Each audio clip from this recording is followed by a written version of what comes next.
claims, alleging the Swedish pension fund was influenced by ties to Embracer Group, another gaming company. Kodak's legal team suggested the lawsuit may have been motivated by competitive interests rather than shareholder protection. AP7 rejected those accusations completely.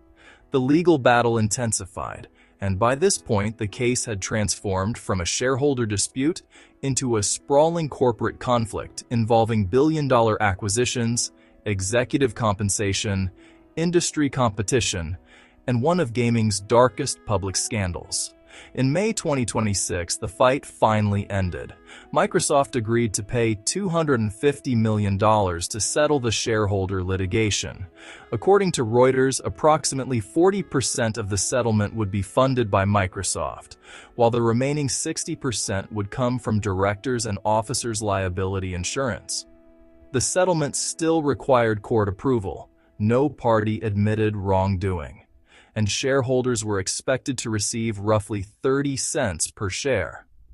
For Microsoft, the payment was enormous in absolute terms, but relative to the scale of the acquisition, it was tiny, roughly 1/3 of 1% of the total deal value.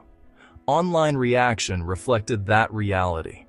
Some commenters described the settlement as pennies for Microsoft. Others argued it proved Activision had indeed been undervalued.